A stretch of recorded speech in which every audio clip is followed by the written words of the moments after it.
All right, hello everyone, and peace of Christ to all of you. I hope my voice is coming good and clear. Please invite your friends and uh, share the link of the video with your friends wherever you are, so more people will come and join us. Today we have a debate between me uh, and Mr. and Dr. Rohi. Dr. Rohi, he have a PhD in Islam from Islamic University, one of the highest Islamic university. And obviously it's going to be a very hot debate. So please invite your friends, and we are waiting for him to call us, and we will be right on air with you. Just to let you know, I have no questions to ask to Mr. Rohi. Actually, I was thinking to ask him to ask me what to ask him, which means I will ask him, what do you like me to ask you, to make it simple and easy. I mean, how easier I can make it more than this? So be my witness. I'm going to ask him, what do you like me to ask you? I cannot make it more simple than this. All right. Please invite your friends. Let us bring more people here. We are waiting for him. He's online already, so which is a good news, because that's mean we will not, uh, you know, he's not like late or something. So it's confirmed that he is online, which is very good. By the way, for those who do not know, my books, my two books, new books, which is Six and Allah, is already in Amazon. So for those who care to have copies of it, please go and get your copies. It's two volumes, volume number 1 and volume number 2. Now for sure you will not get one volume without the other, because they complete each other. But it makes sense more that you buy first number 1, or you buy both in the same time. So this is how the cover look like in the front of your eyes. Now this book is not about insulting anyone. It's just revealing a lot of things you never heard of. And actually I don't speak about it online, because we might get banned in YouTube if we say it. So the book is available in Amazon. Get your copies, and and leave your comment. Leave an honest comment. Don't do what the Muslims do. Muslims, they support a Muslim just because he's a Muslim. We don't do that. If you think the book is a treasure of information, say it is. If you think it is so, say so. If you think it's not even worth the money, then please say that. We want an honest review, not people making up stories and lies. All right. So I'm sure you will like it, and I'm sure a lot of Muslims will buy the book too, because there's a lot of hiding things. Muslims, they don't speak about it, and even though they don't dare. The same as yesterday. If you remember, yesterday we have a Muslim. He was trying to convince us that the hadith which mentioned that Allah's hand is weak. Do you remember? I mean, what's wrong with this religion? Everything is it in weak. I mean, we read from their books, yet their books is weak. And the only way to get away from something, they say to us, it's weak. Actually, our guest today, last week, 2 weeks ago, yeah, something like that, last week, we mentioned to him a hadith. He said it's weak right away, automatically, but the fact is not weak, But what the Muslims, they do to get away from a trouble, they think by saying it is weak, they can get away from it, but it doesn't matter really. Like yesterday, the guy, he said to us, Allah, he put his foot in the fire, but he is not in the fire. He's above, my friend, but his foot is in the fire, but he have a foot. And why Allah he call his foot if it's not a foot? My friend, Allah foot is not like your foot. Who care, my friend? Maybe Allah have 6 toes and 7 noses. I don't care. But when Allah he say he have a foot, it's a foot. This is why he did not call it a nose, because obviously it does what foot does. He call it a hand because it does what hand does. Anyway, let us see if he is already there. I think he is texting me. All right, sound good. Guys, invite your friends. I'm going to call him. Yeah, let us see. He is online.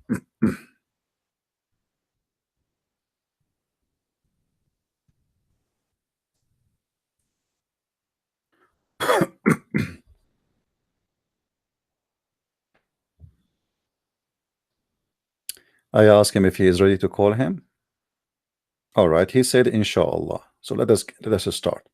And be my witness, guys. I'm not going to ask him a question. I will ask him to tell me what the question he like to hear.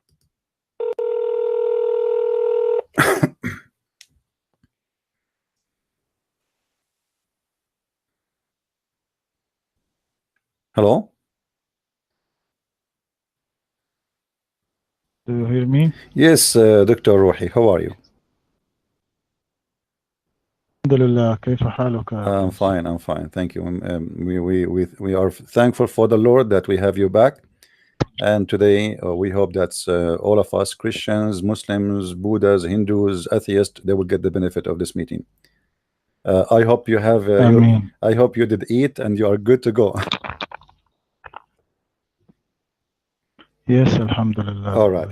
You know, my friend Rohi, some people they are asking me because we don't have your full name. They said, "Who is Sheikh Rohi?" Even one of them, he said, "Sheikh Rohi is not even a Muslim. He is claiming that you are not a Muslim." So, what do you say to those Muslims who they are saying that you are not a Muslim?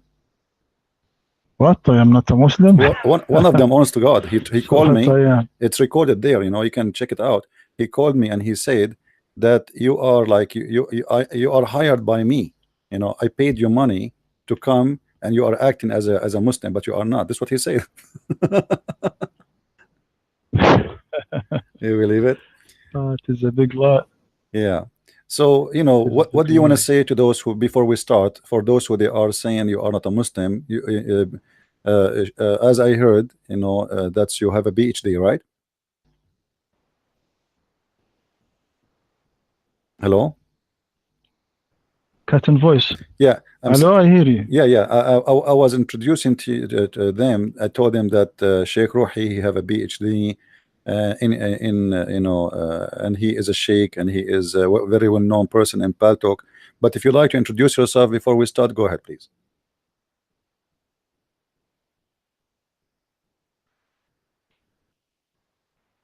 Cut in voice. I Sheikh, don't do you hear hear me? you. Do you like to introduce If yourself I before? am Yeah, the... Sheikh, do you hear me? Do you hear Yes. me? Okay. Yes, I hear Do you you. like to introduce yourself before we start? For those Muslims who would like to know you better. Yes. Well, go ahead, please. I am a doctor from Azhar.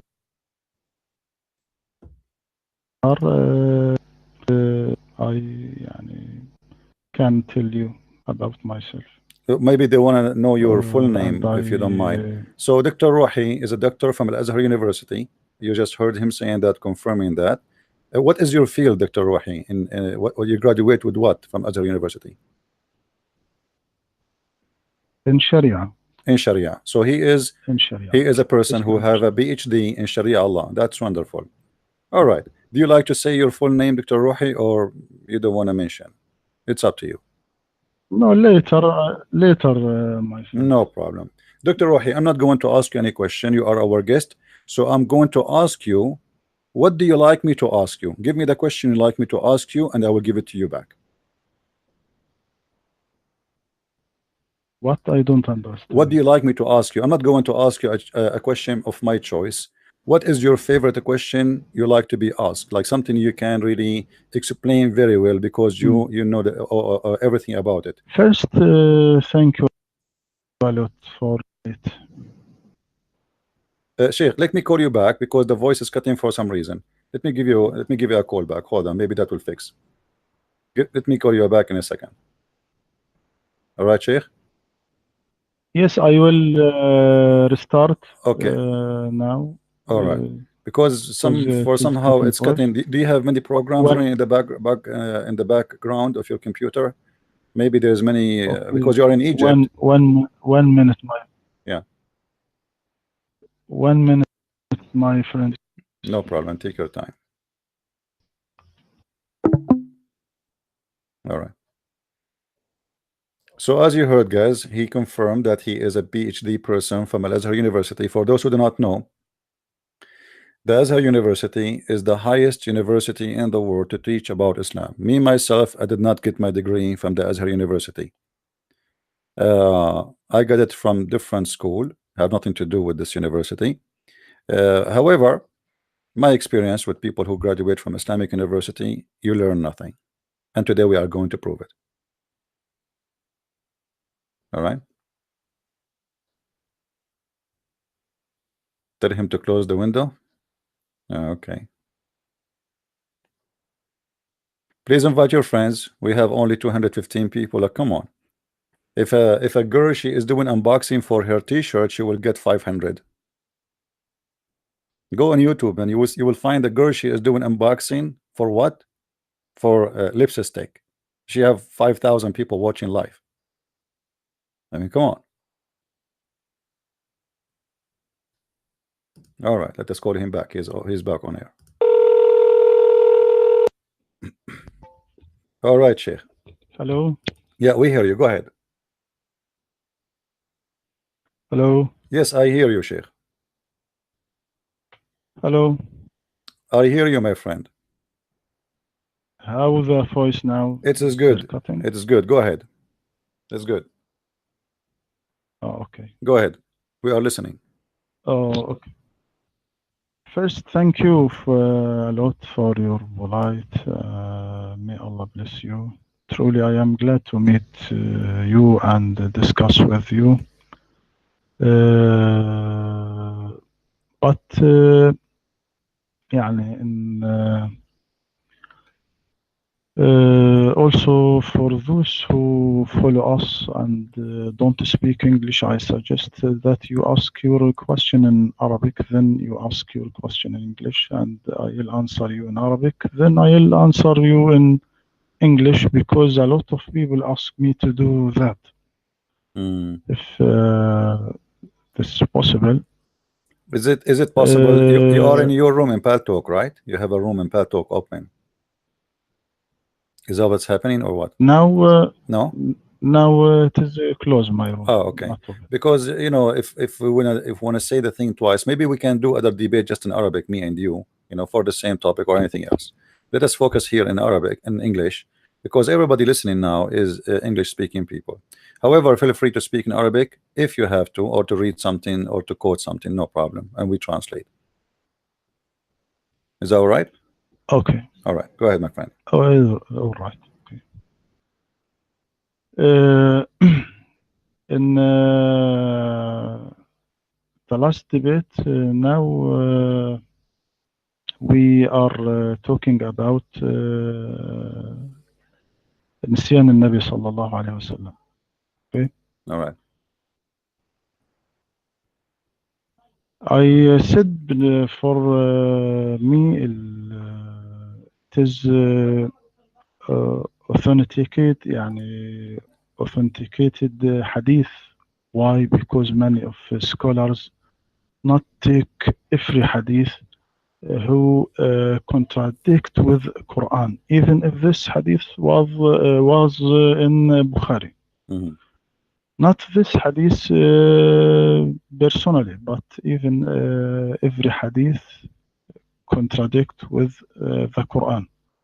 According to the other scholars whom take every hadith in Bukhari, even it was this hadith contradict with the Quran, they solved the contradiction by saying this verse was written in the Quran, and all companions were recite it.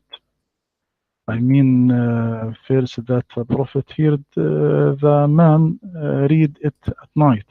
Okay. And in this moment, when this man read it in the night, this ayah was absent from him, from the Prophet Muhammad. Then the Prophet sallallahu alaihi wasallam has remembered it. It is case like when we see a dream at night, then in the morning we forget it, but we are remembering it immediately when we see this sign reminds us of it. So this verse was absent from him, but has not erased of his mind. So forgetting has here is because his mind is preoccupied with something else. Mm. Also, scholars said, according to prophets, forgetfulness after informing people is possible, but forgetting before informing people is impossible because when he informs people,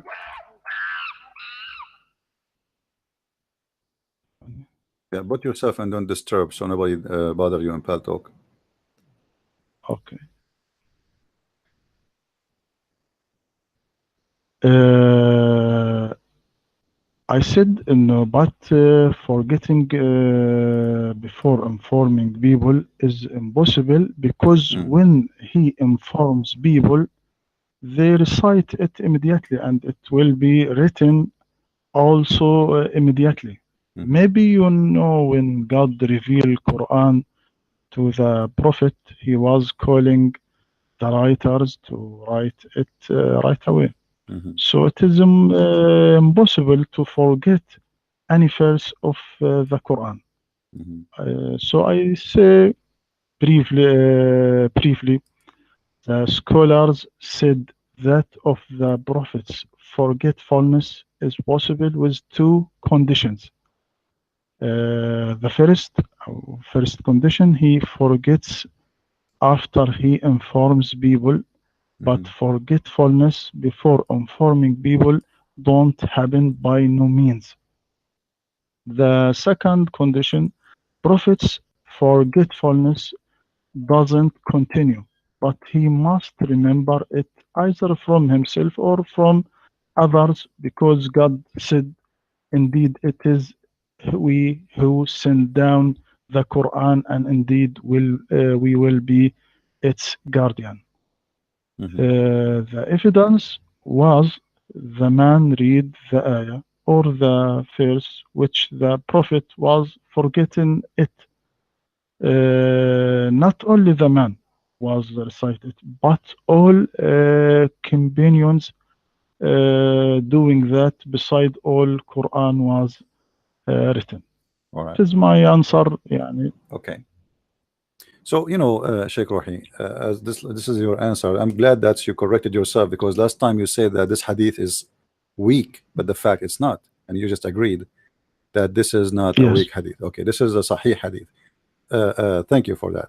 Now, here what you said that this is the forgetting happened after the prophet he gave the Quran to the people. Obviously, yes, because how the guy he will know about it if the prophet did not mention it, right?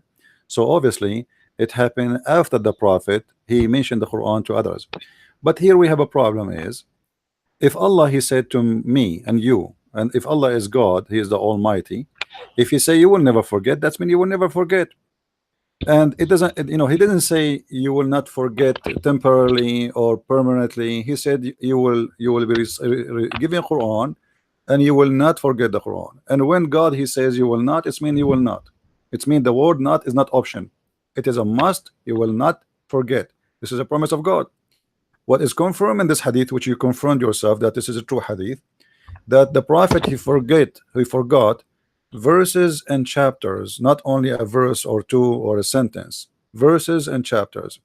And here we need to ask ourselves, if God is almighty and he made a promise, is this God capable of keeping his promise? Number two, why Allah did not remind Muhammad instead of this guy? I mean, this guy is a man. He himself, he might forget something. He might add something. He might, add a word to the verse. So, your prophet now is taking the Quran from this man because totally he forgot it.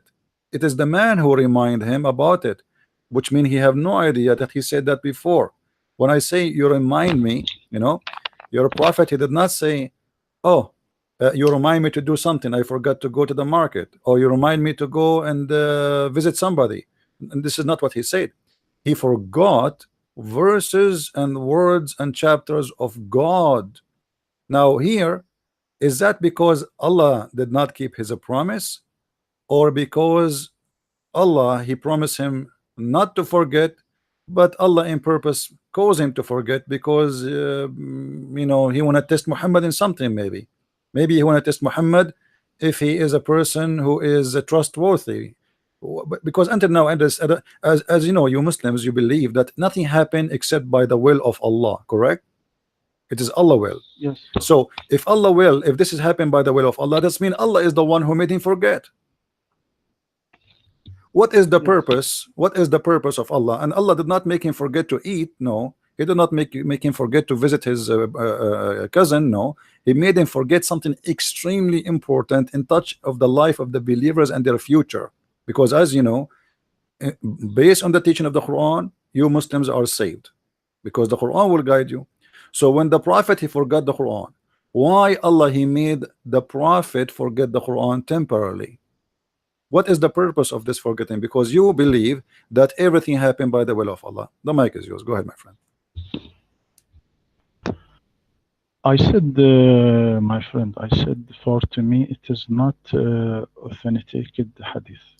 For you, it's not, but for the scholars, it is it? For the yes. scholars, it is. Okay. Why? Because يعني, every hadith is contradict with Quran. I don't take it if they in Bukhari, but I answer you according to the scholars that take every hadith in Bukhari. As to me, it is not a true hadith. Yeah, but this does not contradict the Quran, because the Quran says that Allah will cause the Quran to be forgotten. You forgot? You see, the Quran says in different chapter, and I mentioned that to you last time, in chapter 2, verse 106, it says, وَمَا نَنْسَخُ مِنْ آيَةٍ أَوْ نُنْسِهَا نَأْتِي بِخَيْرٍ مِنْهَا أَوْ مِثْلِهَا. So Allah in the Quran, He mentioned already that we will cause the Quran to be forgotten. So where is the contradiction? The contradiction is Quran contradicting Quran, not the Hadith contradicting the Quran, because the Quran confirmed that Allah will cause Quran to be forgotten. And if you remember, I asked you before about this verse. Allah will cause to be forgotten to who? You said the Prophet. No. Yes. So where is the contradiction here? The contradiction is not between the Hadith and the Quran. The contradiction is between the Quran and the Quran. Because I hope you will not say the Quran is weak, because the one verse in the Quran says we will give you Quran and you will not recite, will not forget, and the other verse in the Quran says we will give you Quran and you will make you forget. So which one is valid? Yes. As the verse that said ما ننسخ من آية أو ننسها نأتي بخير منها أو مثلها. We don't abrogate a verse or cause it to be forgotten, except that we bring forth one better than it or similar to it. Do you not know that Allah is over all competent? Another translation: for whatever sign we change or eliminate or cause to recede into oblivion, we bring forth a better sign or one or a better sign, one that is identical. Do you not know that God has power over all things?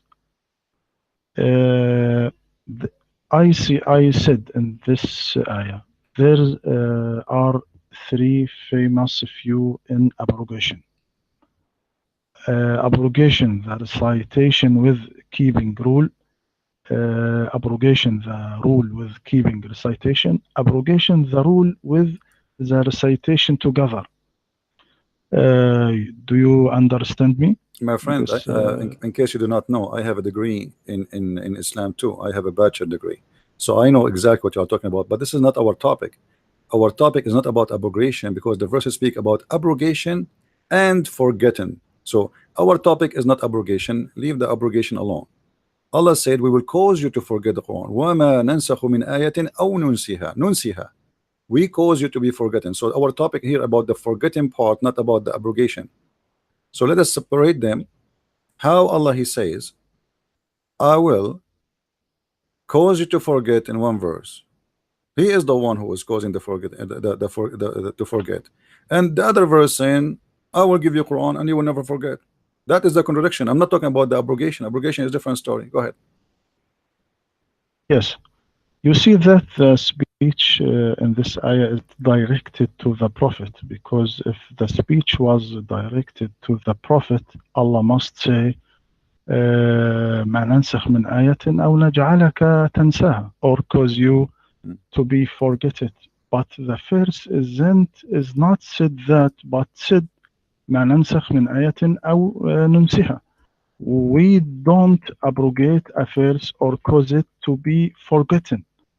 It is mean in this ayah, it is means that God erasing the old meaning of verses and confirming new meaning according to the evolution of the time, or evolution of the period, so the people will be forgetting the old meaning, then they are taking the new meaning that is suitable to them.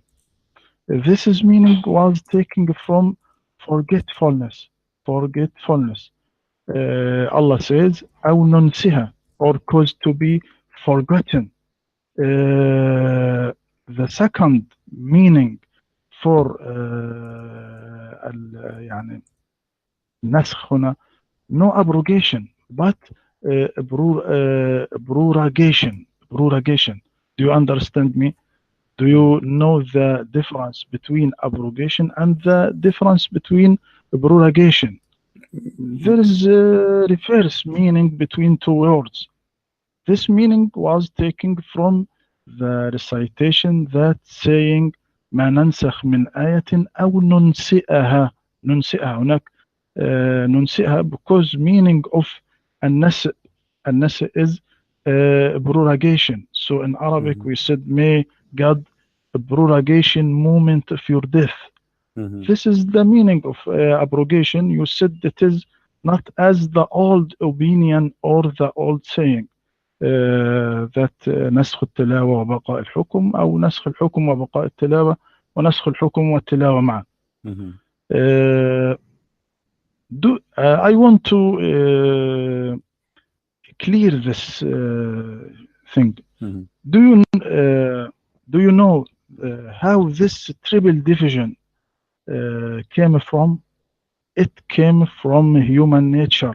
In every mind of us, there is motivation to this triple division. For example, we said couple in the house or couple outside the house, or one of them is in the house and the other is outside the house. There is no fourth possibility. And as well, when we say abrogation, the recitation with keeping rule, abrogation, the rule with keeping recitation, rules abrogation with the recitation together. Then scholars researched in the Quran and bring us one example at least for every sort. It is so forgetfulness. يعني also there is another meaning of forgetfulness in this ayah. That means there is two rules for one thing. Then Muslim will take the suitable rule according to the place that he lives in it, or according to the time that he lives in it. That meaning came from النسخ in Arabic. In Arabic we said نسخت الكتاب. It means that I copied one book from another book, or I wrote one book from another book. That's not mean that then the original book became conciliated, but means there is two copies ready to use according to our need. This is my opinion, and their scholars said in this ayah. All right. ننسها. That's wonderful. You see, my friend, Arabic is your first language. Arabic is my first language, and there's a huge difference between nunsi and nasa'a. The word nasa coming from the word forgotten. This is why all your Muslim translation is saying forgotten, not to like a pre-post or like a repost later. This is not about something he would do later. However, if you go to book Al-Qurtubi, here you will find the problem, and your prophet was trying to solve it. I don't know if you have the book of Al-Qurtubi with you. You will see that the Jews, they accused your prophet that he is ordering the Muslims things he never even said. And your prophet, he confirmed that he is, yes, you know, he is ordering the Muslims. Nowhere in the Quran it says he's making rules. And your prophet, he is, all what he is saying, oh, Allah gave me rules, but he made me forget the Quran. But don't worry, he will make a Quran better than the rules, or let us say he will make Quran instead of the Quran which I forgot. Because the Jews, they are challenging him. Where is the verses you are saying you gave them to do this and this? You did not give them anything, so you are making up rules. I don't know if you have the Al-Qurtubi with you. If we go there, it says قوله تعالى ما ننسخ من آية أو ننسها عطف على ننسخ وحذفت الياء, etc. This is for Arabic. And then he continues saying, and then they said إن محمدا يأمر أصحابه بشيء ثم ينهاهم عنه فما كان هذا القرآن إلا من جهته ولهذا يناقض بعضه بعضا. So Muhammad, to solve this problem, because they accuse him, that the Jews, they accuse him, and the Arab, they accuse him, that Muhammad is bringing things he did not even receive from his God. Where is bringing this? And he is contradicting himself. One day he says something, the other day he says something else. But where we can find that the Quran, where we can find the Quran saying what he just said? So Muhammad, he did not confirm, he did not say, oh, you are lying, it's not the case. No, he agreed with them. He agreed with them, and he said, Allah, he caused me to forget the Quran. However, Allah will bring me something better or similar. He did not say, oh, no, you know, like because it says here nunsiha caused to be forgotten, not we will delay it.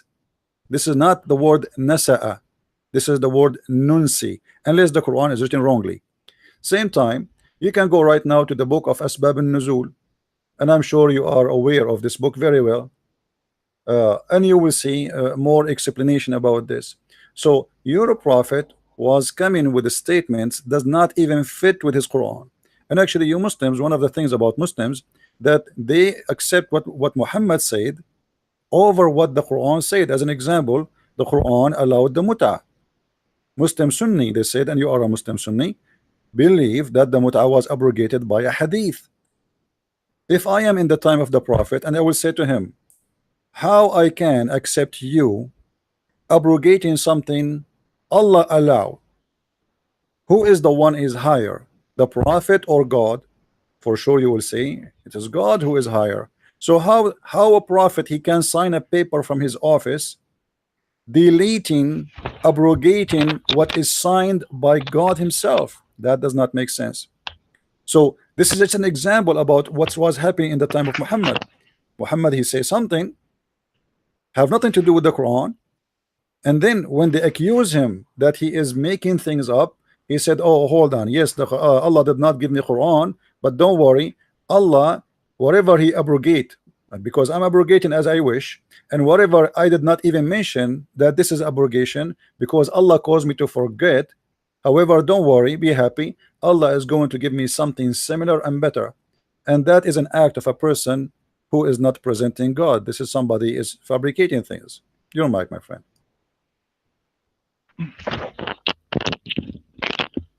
It is not true story, and it is not true in that you said in Qurtubi, wrote in Qurtubi, and Asbab and Nuzul is always came to solve problem that explainer don't or can solve it. It is not true. But my friend, hold on. I'm giving you time. But what do you mean not true? Are you saying I did not, Al-Qurtubi did not say that, or you are not agreeing with him? No, Qurtubi says that. Okay, Say okay. that Because I what thought you are accusing me of is lying or something. I don't know. Okay, go ahead. no, no, no, no. All right, Al-Qurtubi, yes, you are true. You are right. يعني all right. read what this in Qurtubi, but it is not true because أسباب النزول is always came to solve يعني problem that the مفسرين don't solve it. Okay. now to see ما ننسخ من آية أو ننسها. What so look what Allah said after this verse. Said, or do you want to ask your messenger as Musa was asked before? أم تريدون أن تسألوا رسولكم كما سئل موسى من قبل. Hmm. After this ayah. Why?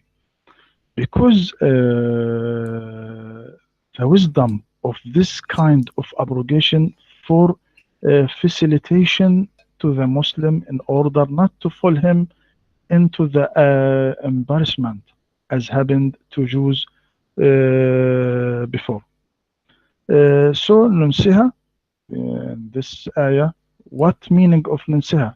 Make people forget this ayah. Why? Because يعني we can now I take you example. I take you example to clear this problem. Now look at this verse. The hour has come near and the moon has split. What this means? It means when the moon is split by the human. How is the moon is split by the human? The moon is split by the human when the human reaching the moon by spaceship. It is like as the knife when it's split one watermelon into two parts and we see what in it. But you will be notice that the old meaning of this ayah is correct Hmm. according to the ancient time when the Prophet Muhammad said this ayah. So both meaning are true in this time because the Quran keeps pace with the times or goes with every time. Quran like universe, his discoveries don't stop until the day of resurrection. We can likening the Quran by river. You are see the river full of flowing water, but it not the same flowing water which was flowing out a few days ago, because he is not sitting down. The water not stay, but always change. The river always refresh itself by itself. In spite of this, it is the same river which was from the very beginning. So it is impossible for the interpreter to explain the Quran and then close the doors of interpretation. This what I want to say All in right. this ayah. All right. Well, you know, what you said to me, Dr. Rohi, is very interesting because you are saying that those, you know, we cannot close the door of interpretation, but those who give interpretation, the more closer you are to the time of the prophet, the more accurate, because you were not there and you don't even know the background. So, and you just said, and I think everybody heard it clearly, you said that the book of Asbab al-Nuzul was made to solve problems, but isn't it all the interpretation in Islam is made to solve problems, because you Muslims are so confused about what the Quran is saying? And this is why which means the Quran is making problems, not solving problems. When you say to me, those books are made to solve problems, that means Quran is the problem, and it is so confusing to the point we need scholars to solve the problem. But then the scholars, they try to solve the problem, they make the problem more horrible. And now you are saying to me, oh, I don't agree with Al-Qurtubi, but you know that Al-Qurtubi is a big name in Islam. You don't agree with Ibn Kathir, but Ibn Kathir is a big name in Islam.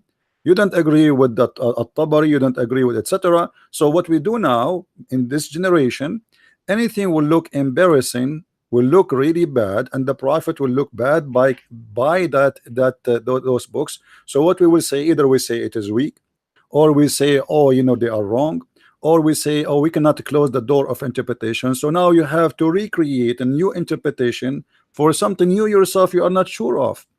Same time, you need to ask yourself, and you need to give us an answer. Why in the world the Muslims they will lie about this? I mean, the one who wrote the books of Asbab al-Nuzul, or Qurtubi, or At-Tabari, or Ibn Kathir, those are Muslims and they are scholars. This is not a Christian prince. This is not a guy who was an Arab Christian who said, oh, let us say make up stories. As you see here in front of me in the book of Asbab al-Nuzul, it says the idolaters, they say, don't you see that Muhammad command his companions with something and then forbid them with some same and command them to the exact opposite? I mean, isn't it obvious? I mean, why in the world you say something and then you command the opposite? As an example, the muta, it is a bad thing to practice. How in the world somebody he claimed that he is following the same God of Abraham and the same God of Moses, he allowed his men to go and rent women for sex, and then he changed his mind, and then he make a statement, but he did not give Quran, because even the verse you give, we are talking about, my friend, the one we are talking about in chapter 2, that Allah will cause Quran to be forgotten and he will give you something better or similar, which mean based on the Quran you cannot abrogate the Quran except by the Quran, because you are the one who just said to us none of our revelation, none, the word here is so clear, none, which mean not even one of the revelation of Allah, but is going to abrogated by who? By us, Allah. Do we abrogate or cause to be forgotten? But we substitute, not Muhammad. So the verse here confirm that all the belief of the Muslims that hadith can abrogate the Quran is false, and that mean any behavior is coming from your prophet about the abrogation or causing to be forgotten is just to cover a problem. As you said, Muhammad always, he, and excuse me, I'm not saying the word Muhammad to insult, you know, we Christian, we call Jesus Jesus, we don't say peace upon him, so this is not an insult. So here Muhammad is creating a verse to cover a problem, which is he been accused that he is he's fabricating things. He did not even say it. His God never told him. Where do you get these rules from? Your God says something to you in the morning, afternoon you say something else. And you see, your prophet did not say this not true. He confirmed it. He said, yes, this is true.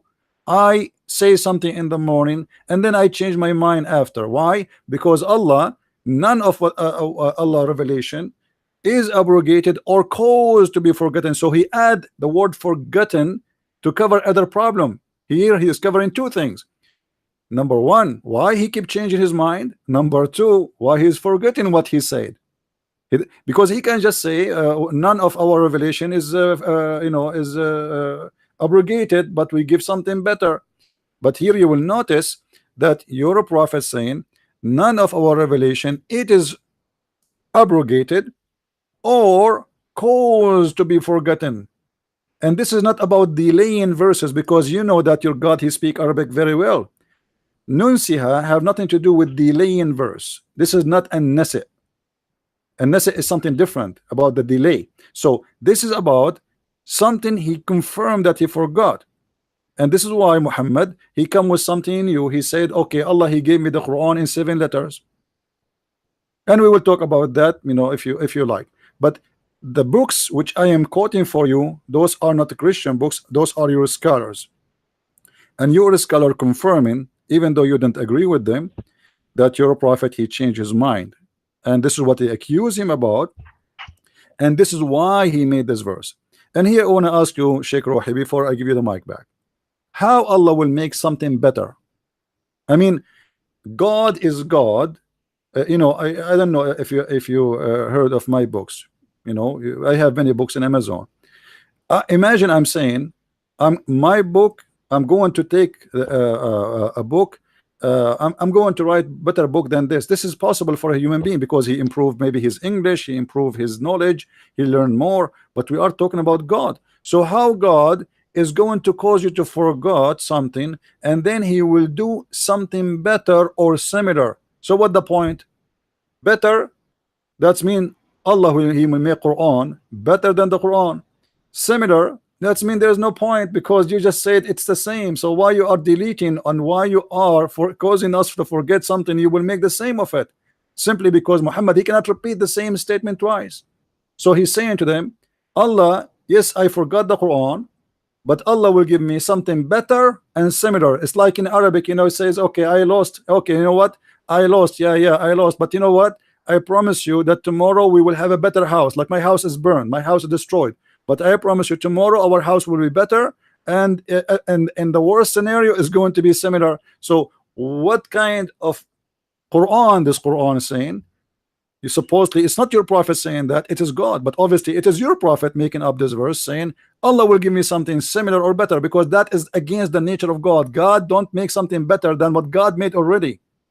God, he is perfect, and when you say that God will make something better than what God he made, that's mean this God is having an improvement in his life. He have an improvement of a quality. How Allah can make a better Quran than the Quran? Go ahead, my friend. Thank you, dear. أسباب النزول not all أسباب النزول is true. Mistake of some interpreter make some يعني what now ننسيها أو when you say that God change his mind, no, it is what is suitable to the time or suitable to the place. So not our time is suitable to the ancient time. So it means that God erasing the old meaning of verse and confirm a new meaning according to the evolution to the time or evolution to the period. So the people will be forgetting the old meaning, then they taking the new meaning that is suitable to them in their time.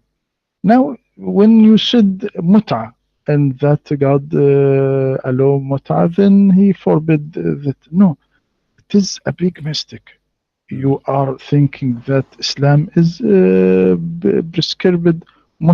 prescribed muta, while much was known before Islam. Before Islam, there was 15 sort of marriage. Example, البدل، زواج المضاهاة، زواج الشغار إلى آخره. It is يعني when Islam came, people left all those sort but remain one sort is mut'ah. Then Prophet Muhammad sallallahu alaihi wasallam forbids mut'ah, mut'ah's marriage. يعني look at يعني المتعة, everything. When your first you said to me your first language is Arabic. If you return to the dictionary and read التمتع أو المتعة, what meaning of متعة? Everything you pick up for your rest, like as food, home, furniture. It is in the dictionary. So the meaning of التمتع is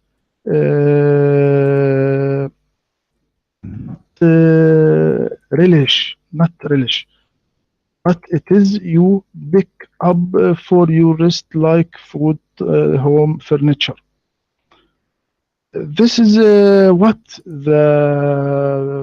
some people don't understand what the متعة. But all مفسرين السنة all interpreter on Sunnah forbid and not said this is first talking about mut'ah. So not a problem in this. You're done. Okay, yes. All right, my friend. You see, the purpose of the muta is about enjoying their body.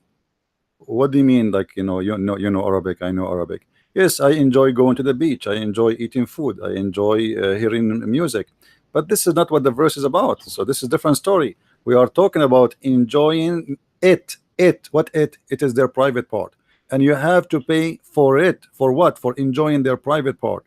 And this is not a marriage, my friend, because marriage have to be about making a family. This is the purpose of it, is not making a family.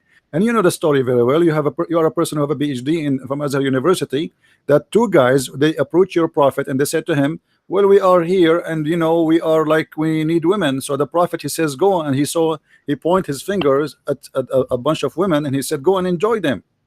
He did not go and say go and marry them. He said go and enjoy them. And then the two guys, they went there and they asked those girls to sleep with them in return of offering them clothing and money. So this is an exchange of service, have nothing to do with marriage. And you know that the muta is a preset date. One of the conditions, the major condition of the muta is which is a sexual pleasure, that you have to say how much you will pay. You have to mention for how long, and then the other person, which is the female in this case, she agree with you about the period and the time and the money. And when both of you reach that agreement, she is lawful for you. So if a man and the woman, they agree to sleep together for one night stand, let us say from 10 to 10, 24 hours.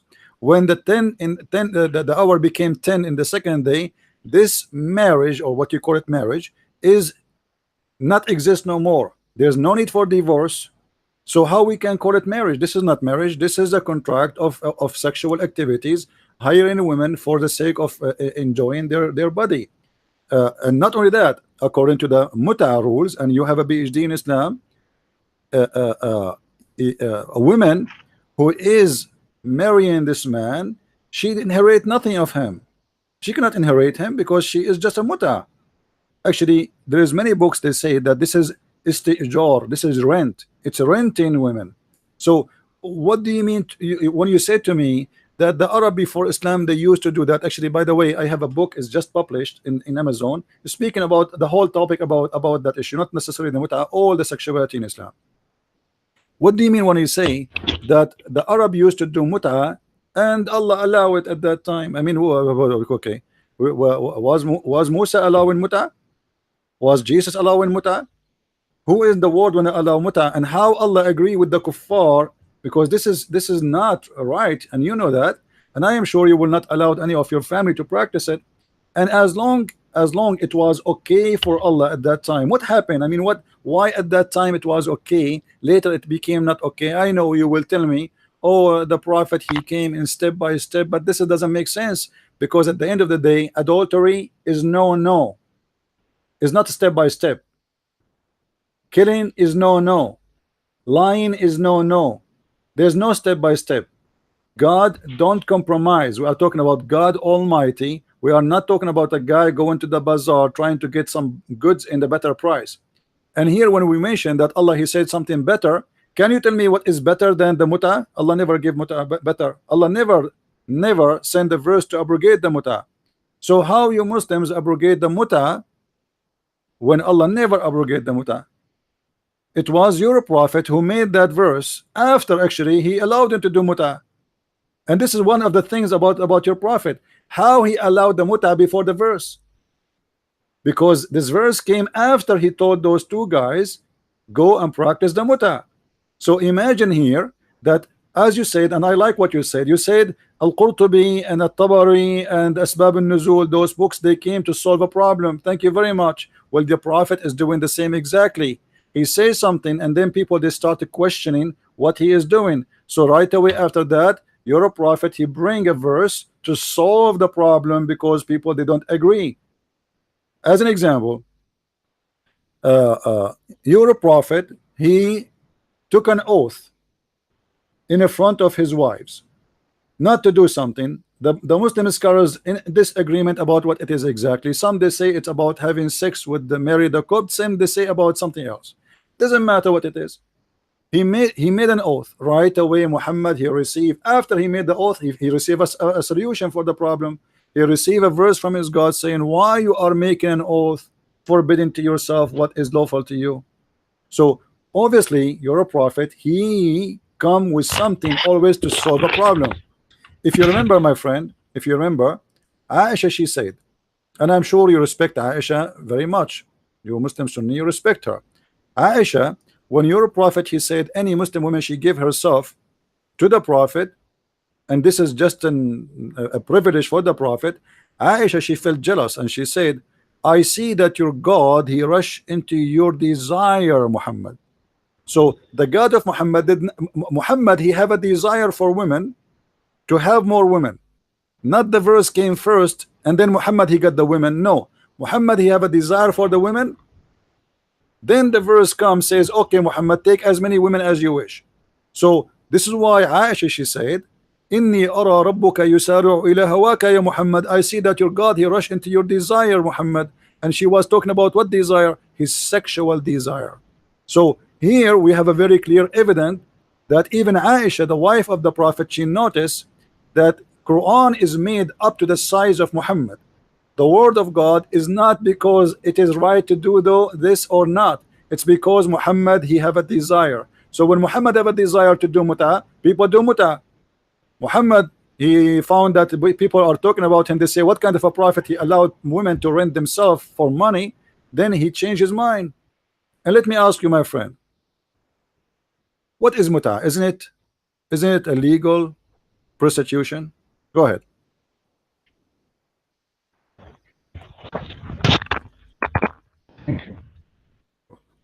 Uh, you said that Sharia al-Islam, law of Islam, came, rule of Islam is came step by step. It is true, step by step. Then he said in Muslim about mut'ah, O people, I had permitted you to contract temporary marriage with women, but Allah has forbidden it now until the day of resurrection. So he who has any woman with his tape of marriage contract, he should let her off and don't take back anything you have given to them as a door. This what the Prophet said about mut'ah. Then mut'ah don't allow, as the Prophet said, as the day of resurrection. Now الأجرة أو meaning of الأجرة in يعني فآتوهن أجورهن is recompense, not fair or rent or wage. No.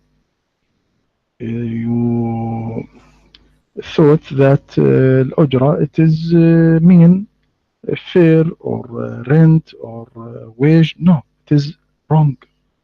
God said in the Quran, فَبَشِّرْهُ بِمَغْفِرَةٍ وَأَجْرٍ كَرِيمٍ. Arabic people saying أَجَرَكَ اللَّهِ يعني أثابك. Not it is fair, not it is rent, not it is wage. So when Omar ibn al-Khattab said, when he was Khalifat al-Muslimin, said, "Oh people, truly Prophet Muhammad allow mut'ah, then forbid it for us." This is about mut'ah. This was in the ancient time before Islam. And when Islam came, he forbid this as he forbid wine and other thing. He is take people step by step because people wasn't know a lot about God. Then he forbid it, as I read to you, all people, I had permitted to you to contract temporary marriage with woman, but Allah has forbidden it now until the day of resurrection. So who has any woman with this type of marriage contract, he should let her off and don't take back anything you have given to them. This is about mut'a in Islam. My cures. All right. You see, Sheikh, the problem is I don't know. When you say to me, I speak Arabic and you speak Arabic, but look like we are speaking about different Arabic. You give me an example saying that Allah, He says that Allah will give reward, ujur, but this is a reward in the heaven that to go in heaven. We are talking about here getting the woman money. You see, if like if the word ujur in the Quran, when it speak about women, is not about paying them money, then you can give me example about Allah will give you reward and Allah will reward you for the good deeds you do. But this is not the case. We are talking about payment, money, jewelries.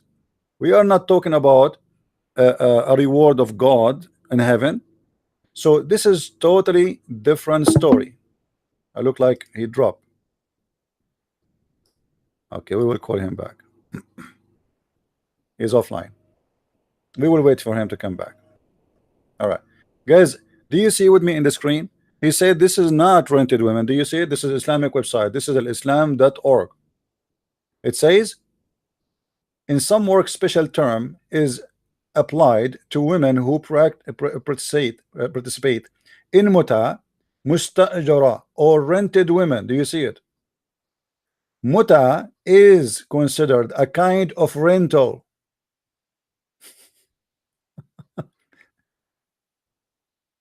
I will wait for him to come back, so I will call him. I hope you guys are enjoying your time. Don't forget, please, if you like to read and learn more about Islam, my new book, Allah and Sex, the same topic we are talking about, is already in Amazon.com. You can just go and search for Christian Prince. You do not need to type the name of the book. Search for Christian Prince books, and you will find the list. I have 9 books there already, and you pick up the book you like to read. I hope the Sheikh Rohi, who have a PhD in Islam, he will be back with us immediately, and we will continue. And as you see, I'm doing my best to be nice and friendly and correcting the Muslims about their belief. It's not my fault that if Muslims, they have no idea what they are talking about.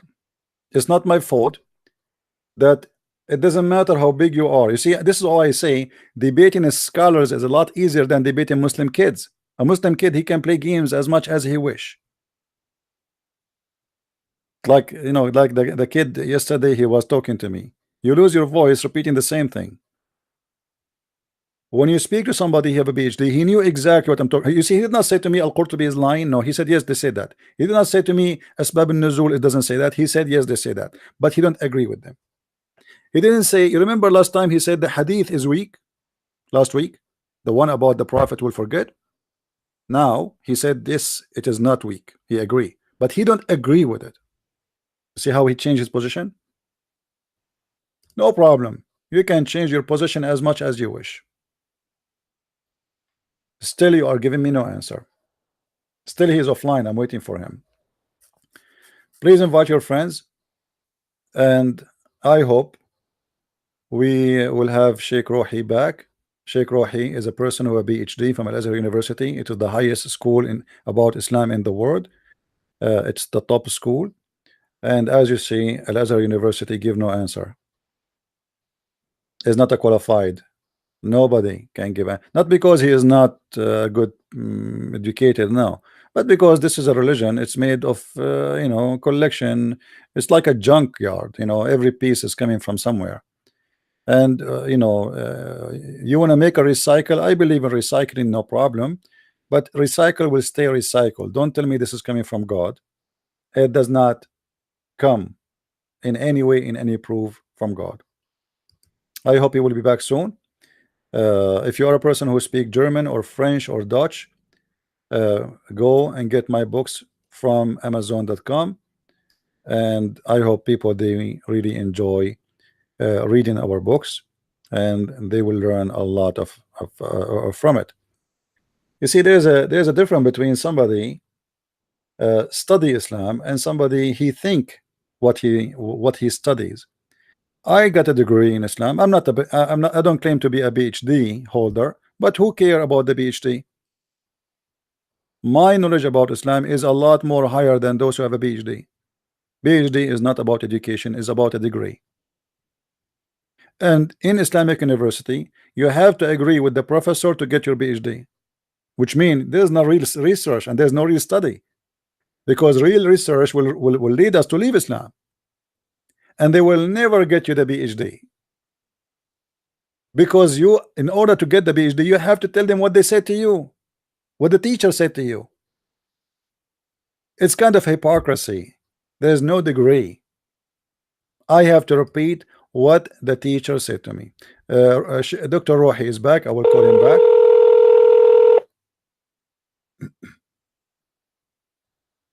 Hello? Hello? Hello, Yes, I hear you. yes, Dr. Rohi. Welcome back. I was going to give you the answer. I hope you will hear me good now. Are we okay? Yes, All yes, right, I'm my friend, okay. you were saying to me that ujur, the word ujur is a reward, and you gave me an example from the Quran where Allah, he will reward you for doing the good deeds. But this is not the case here. This is about you pay money. So the word ujur here have a different meaning. You see, when I say may the Lord bless you, this is ujur. This is reward. Bless you. Blessing from God is a reward, but this is not money. But here we are talking about a woman. She gave her body, and in return you pay her money. The muta, which you call it marriage, is not an act of relationship, not for the purpose of money and sex. It's made for two purpose: sex and money, nothing else. No family, no children's, no divorce even, which means you don't even divorce the women. When the time is up, she go home, because simply it's not a marriage. But you Muslims, you call it marriage to cover up that this is nothing but a rental contract. And this is the Islam or .org, Islamic Sunni website. They are saying, and I read for you, I quote for you what they are saying, not me. It says, in some work special term is applied to women who participate in the muta, mustajara, or rented women. Muta is considered as a kind of rental because in general a man basic aim is the kind of marriage is sexual enjoyment of the women, and in return of this enjoyment the women receive certain amount of money or property. So this is nothing but a sex exchange, money for sex. Same time you said that your prophet said that Allah, he allow muta, and I and Allah forbid mut'ah. Like he been informed, your prophet said, he been informed that Allah, he forbid mut'ah until the judgment day. Where the prophet he receive a verse saying Allah, he forbid mut'ah? We have the verse, chapter 4, verse 24, Allah saying do mut'ah. Where the verse in the Quran it says don't do mut'ah? You cannot find it. So how Muhammad he claimed that he received an order from Allah to demolish the mut'ah practice when he never did? And this is exactly what we were talking about in the book of Asbab al-Nuzul. The people, they were saying to Muhammad, this man, he fabricated the verses just to solve a problem, and here we go, he created a problem for himself. He said that you can do mut'ah. People, they start talking, saying, what kind of a prophet he allowed such a thing? This is nothing but prostitution. It is exactly prostitution. So in order to solve this problem, Muhammad, he come with a new rule saying, okay, you know what, I forbid you to do mut'ah from now until judgment day. But it's not Allah who said that. And the verse we spoke about before, chapter 2 in the Quran, verse 106, it says clearly that the one who will abrogate the Quran is Allah, not Muhammad. Which means nothing will be abrogated except by Quran. Quran should abrogate the Quran. But you Muslim Sunni, you believe that no, Hadith can abrogate Quran. How in the world Hadith can abrogate the word of God? How a prophet can demolish the word of God, which is preserved supposedly? And this is why the chapter 2 verse 106 is exist to solve a problem. So Muhammad, to explain to the people why he kept changing his mind, and why sometimes he come with rules without a verse. If we check out, do the mut'a came before, which means as a practice by Muhammad and his followers, or after the verse received? You will see that the verse came after. So how in the world this person is practicing it without the verse, which means Allah did not tell him yet? You see, if I am practicing something, I am claiming that God told me that, then I have to provide the verses. Hey guys, I received this law. This law says we can do mut'a. We can go right now and rent some women for sex. But always Muhammad, he come with something, and then people they start talking about it. So he support what he say by making Quran, and then everybody have to shut up because it's Allah. Allah said what I can do. If Allah said so, Allah said so. That's it. So what you said to me have nothing to do with the problem. The problem is how Muhammad apply prostitution to be part of his religion. How Muhammad claimed that his God said to him, you can rent women in return of money, sex for money. How then Muhammad he can demolish what he just said, claiming it's coming from his God without receiving a verse from his God? Can you find me a verse in the Quran says don't do mut'a no more? Sheikh Rohi, the mic is yours.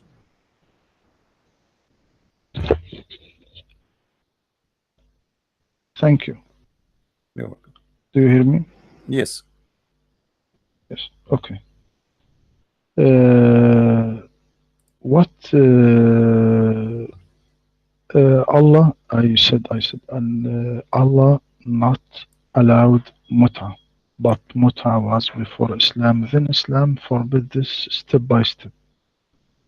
But why all interpreter said is not about mut'a? This verse not about mut'a. So give me one interpreter he said that verse about mut'a. All interpreters said it is not about mut'a. If this verse about mut'a, why all interpreters said it is not about mut'a? And Muhammad sallallahu alaihi wasallam said it is in what I read to you. I had permitted you to contract mut'a with, but Allah has forbidden it. How Allah was forbidden it? In Quran. How Allah forbid it? Not in Hadith, in Quran. Where? Because Muhammad said Allah has forbidden it now until the day of resurrection. Where is the verse? Is it clear? Where is the verse in the Quran which says mut'a is not allowed no more? Where? So where is the verse in Quran that allowed mut'a? It is not allowed. Give me one interpreter said it is in Sunnah, not in Shia. No problem. It is this verse allowed mut'a. Well, here we go. Tafsir al-Miqbas of Ibn Abbas. It says that this is mut'a, zawaj al-mut'a, and I can give you a ton of them. I mean, it's really strange you are saying to me, give me one person saying that when all of them they agree that this is about mut'a. Actually, can you give me one did not say this is about zawaj al-mut'a? I'm really I'm amazed of you saying that. Here we go. This is the official government website of the Kingdom of Jordan, and this is a Muslim Sunni book. This is not a Shia, and this is a chapter 24, verse number chapter 4, verse number 24. It says the following. I'm going to read for you. It says, and it is also said it means that you seek with your money marrying women for agreed period of time, zawajul muta, but the lawfulness of this practice was later abrogated. This is Sunni opinion. This is not a Shia, and this is Quran, and this is the interpretation of the Quran. So it's very nice try of you, Sheikh Rohi, to say that this is not in the Quran when all the story is coming from the Quran. And you know, can you give me the scholar who you agree with where he said that this is the muta, the Sunni scholar who say that muta does not exist in the Quran? Who is the scholar who said that to you? Where do you get this from? It's very strange, my friend. It's very strange. It's very strange what you just said, because you Muslim Sunni agreeing that the muta is a practice coming from the Quran, but what you don't agree with that the Shia they practice that until now, but all of you agree about it. So how you say to me that, oh, the Shia, we don't have this in the Quran. We don't have it in the Quran. Where do you get this from? This is in the Quran. You enjoy them by paying them wages, and if we go and see the interpretation of the Muslim Sunni, not the Shia, you will find that they agree. What do you say? If we go to Al-Qurtubi as an example, if we go to Al-Qurtubi, you want to show you Al-Qurtubi? Let me show you Al-Qurtubi in the screen. All right. Because you said to me, where is in the Quran? And the interpreter, they never said that. I mean, this is really weird you to say that to me. You can say that to somebody who have no idea what Islam is about, not to me. This is Al-Jami' li Ahkam al-Quran, Tafsir al-Qurtubi. All right. You can read with me in the screen, please. All right. It says the following. Let us go and read.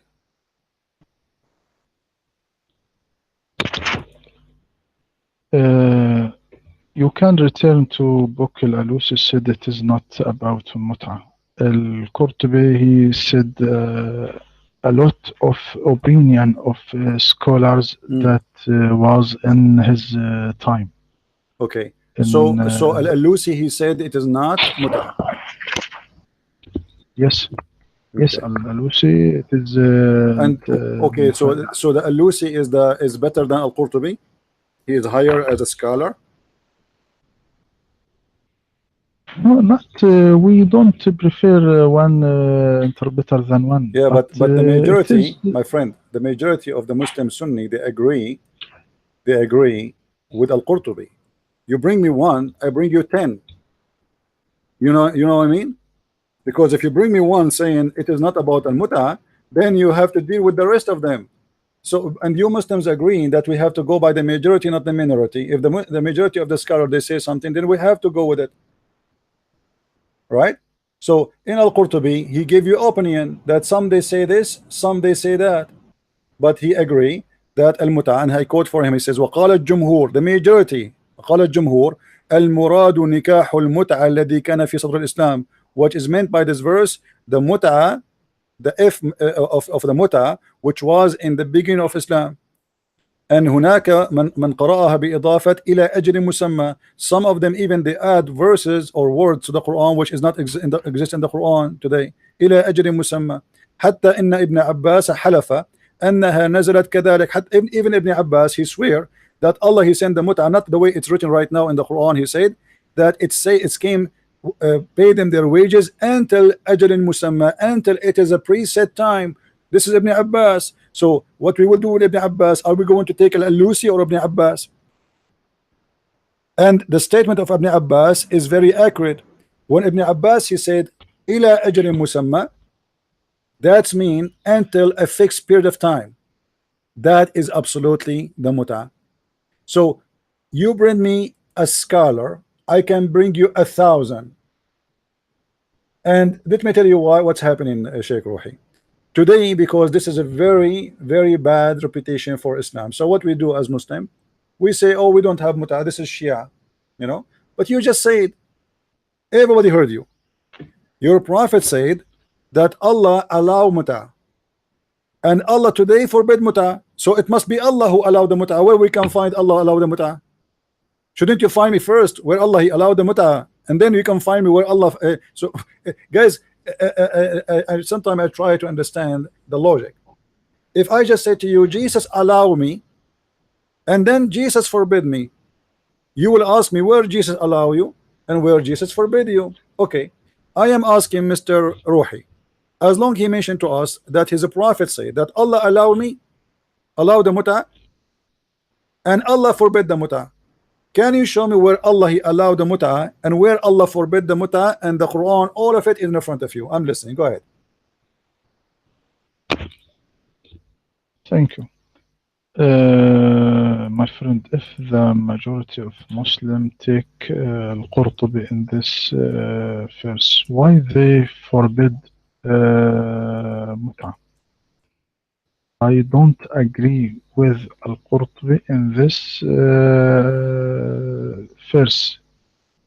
I don't agree. I agree with. So Qurtubi tell a lot of opinion about interpretation.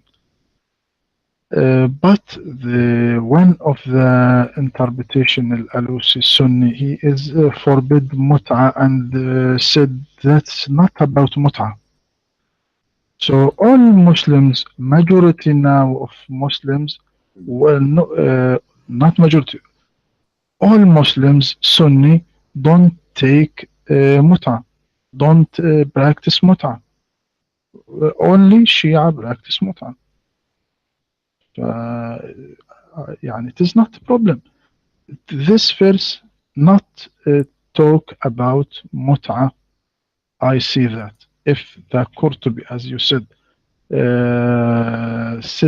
this is one few of scholars said it is about mut'a, I don't agree with Qurtubi in that, because other interpretation is forbid and said it is not about mut'a. This is what can I say in this verse. All right, my friend. You see, you gave me an answer saying, well, if the majority of the scholars agree that this is verse about muta, how come the scholars agree not to forbid the muta? My friend, you just answer yourself, because they agree to forbid the muta just because your prophet says so. I mean, they can they not to agree? If your prophet says so, they have to agree. They are not disagreement if it's forbidden or not. They are in agreement, all of them, all the Sunni, they're in agreement. So they are in agreement because your prophet says so. As simple as that. It's not because it's right or wrong. The prophet, he forbid, we forbid. The prophet, he allow, we allow. As simple as that. But this has nothing to do with the proof. The proof is that the majority of the scholars of Islam, they say that this is the muta. And why the scholars, the majority, they say the scholar, they say this is the muta, because this is how it is. If we go right now and we take the interpretation of the Muslim scholars one by one, you see, I have in front of me a long list of scholars. We can take one by one, and you will see that all of them, they come with one conclusion, that this is a verse about the muta. And as long I ask you a question, I'm waiting for you to answer it until now. You said Allah allowed the muta. Your prophet said Allah allowed the muta. And your prophet said, and now Allah forbid the muta. Can you show me how Allah allowed the muta? Where is the verse?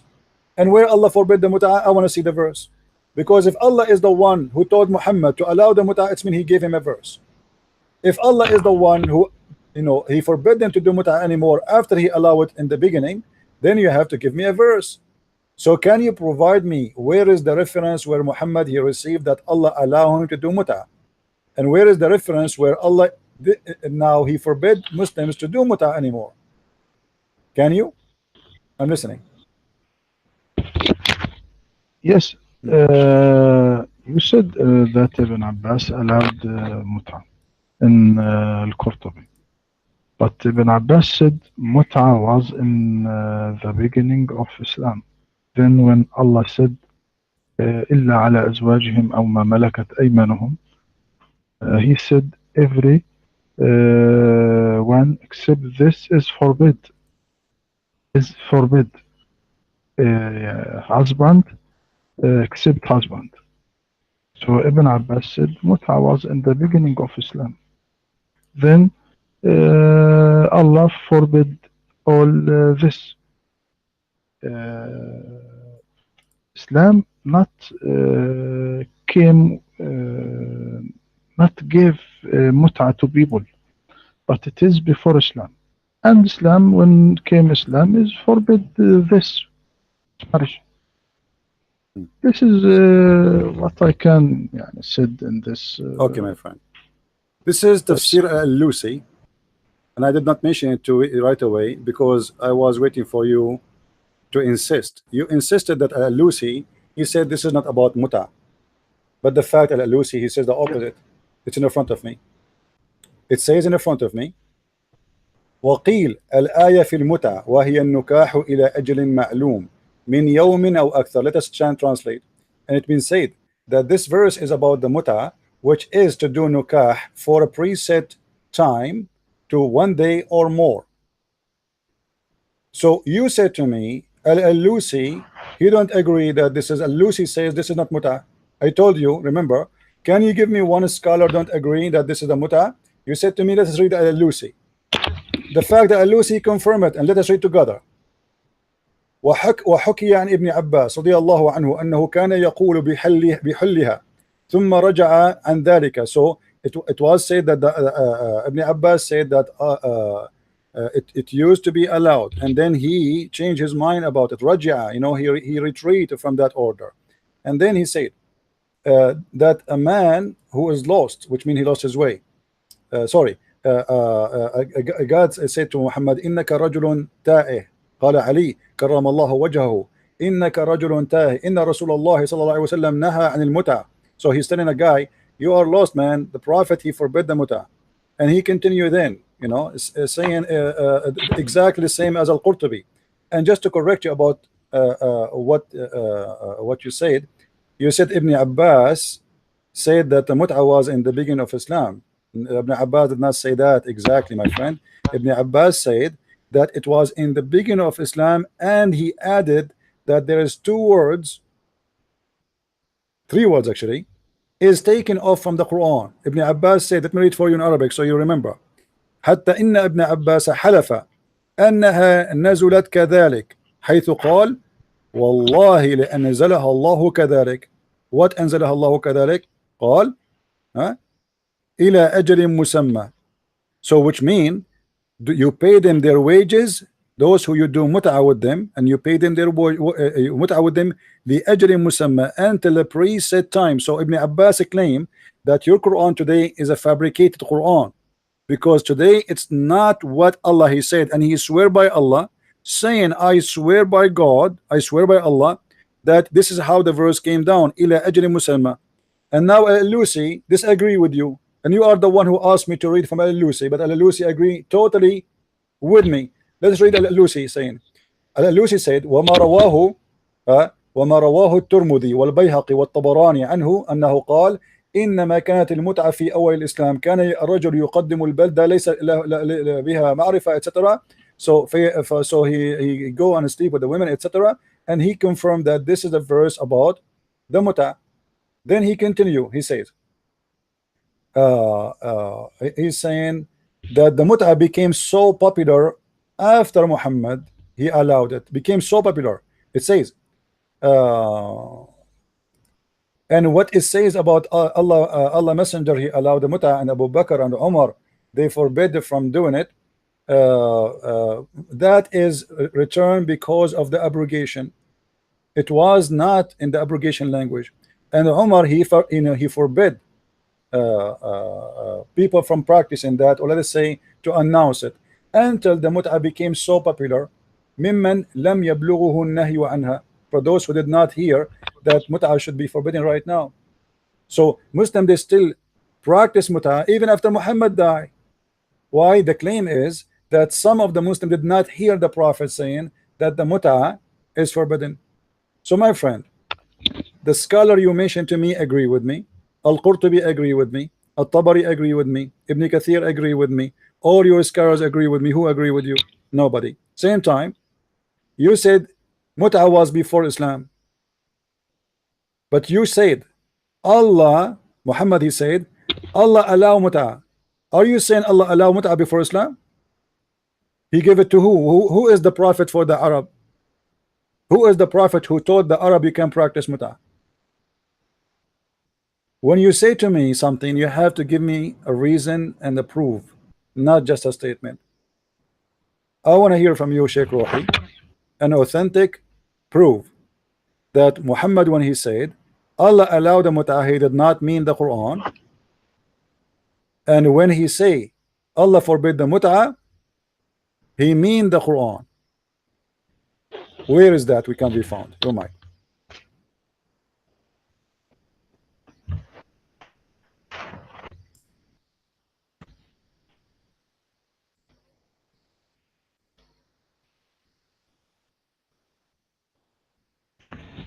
Hello? Yes, I'm here. We are waiting for the answer, please. Okay. In Tafsir al-Alusi, what he said,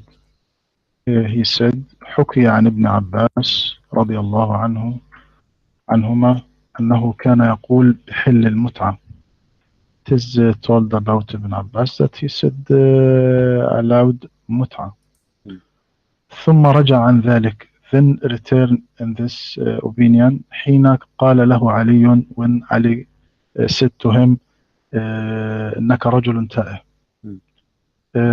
إن رسول الله صلى الله عليه وسلم نهى عن المتعة. هكذا Ali said that Prophet Muhammad forbid متعة. والقول بأن الآية نزلت في المتعة غلط. هذا this is in تفسير الألوسي, and the saying is verse about متعة is wrong. He used the word غلط. yes غلط. والقول بأن الآية نزلت في المتعة غلط. هكذا بنفس النص in the same statement. والقول بأن الآية نزلت في المتعة غلط, وتفسير البعض لها بذلك غير مقبول, لأن نظم القرآن يأباه, حيث بين سبحانه أولا المحرمات, ثم قال وأحل لكم ما وراء ذلكم أن تبتغوا بأموالكم محصنين غير مسافحين, وفيه إشارة إلى النهي عن قصد مجرد قضاء الشهوة وصب الماء واستفراغ أوعية المني, فبطلت المتعة بهذا القيد, لأن مقصود المتمتع ليس إلا ذاك دون التأهل والاستداد إلى آخره.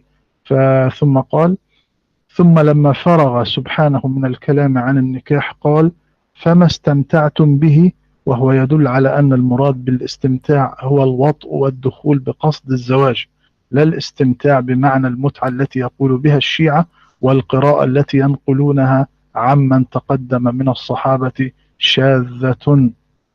هكذا قال الألوسي, وهو okay, what is the verse, Sheikh Rohi? What is the verse about that you can, because you said the Prophet said Allah allowed the mut'ah. Where Muhammad he got that Allah allowed the mut'ah from?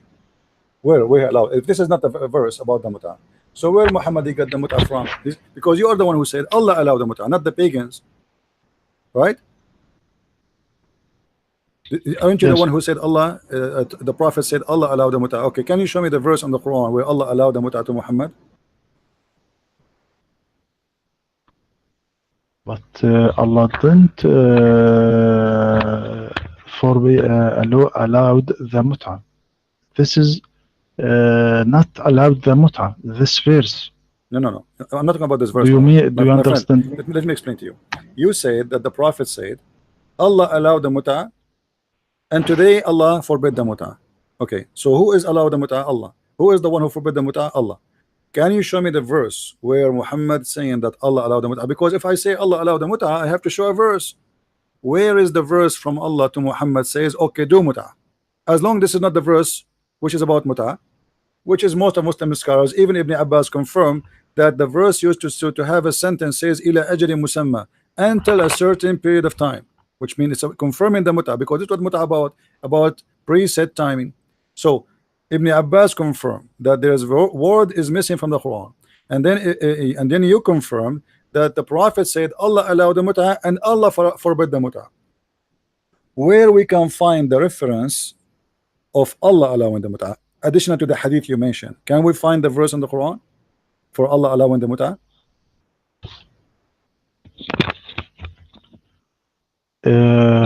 It is saying from Ibn Abbas. I see it is wrong saying.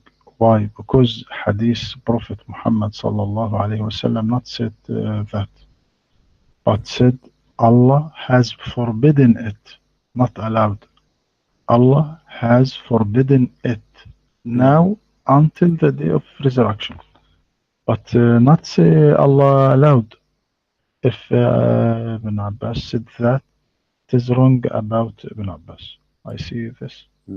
So did your Prophet allow the mut'ah? Let's make it simple. Did the Prophet allow the mut'ah, yes or no? Yes, okay. In the beginning of Islam. Correct. Yes. Okay, so then let us go step by step. You just say that Allah did not allow the mut'ah. How the Prophet allowed the mut'ah? If Allah did not allow the mut'ah, you said Allah forbid the mut'ah, and your Prophet he allowed the mut'ah, and you are saying that the allowedness of mut'ah was not according to the Quran.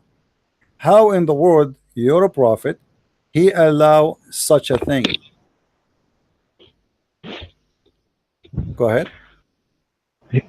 He not allowed, but he gave permit for the one of companions when this asked him to allowed the muta in the one of the war. I permit you to contract temporary marriage with women. This is what Prophet said to companion. All right. Then said Allah has forbidden it.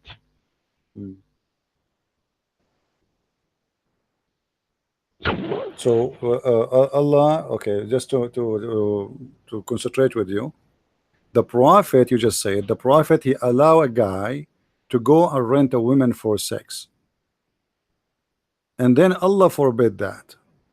All right. If this was a practice before the Prophet, do Muhammad need to allow it?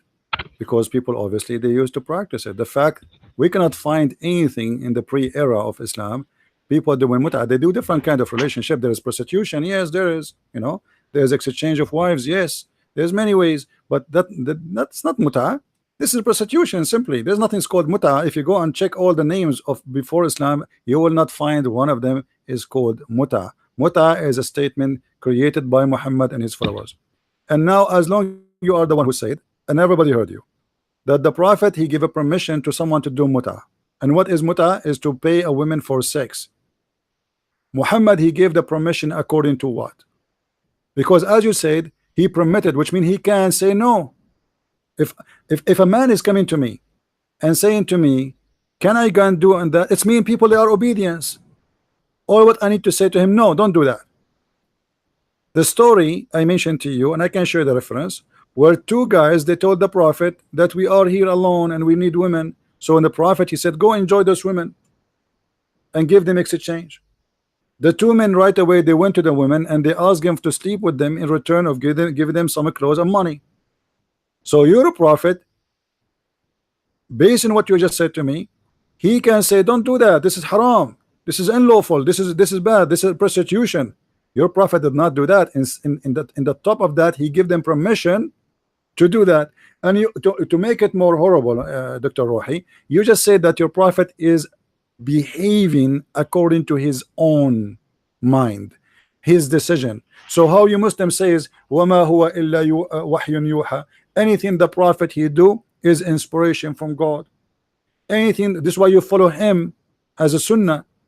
Muhammad he practiced nothing about religion but from God. So was Muhammad here wrong? Are you willing to say to me that your prophet was teaching an evil teaching, telling women and men, Muslim women and Muslim men, to go and rent each other for sex, get sex for money? This is the teaching of your prophet in the beginning of Islam. Go ahead. My friend, Muhammad not created mut'a not created by Prophet Muhammad, but it was before Islam. But he gave permission to this marriage when one of companions asked him to give permission, then forbidden this. So mut'a was in the society of Islam, and so Muhammad forbidden this.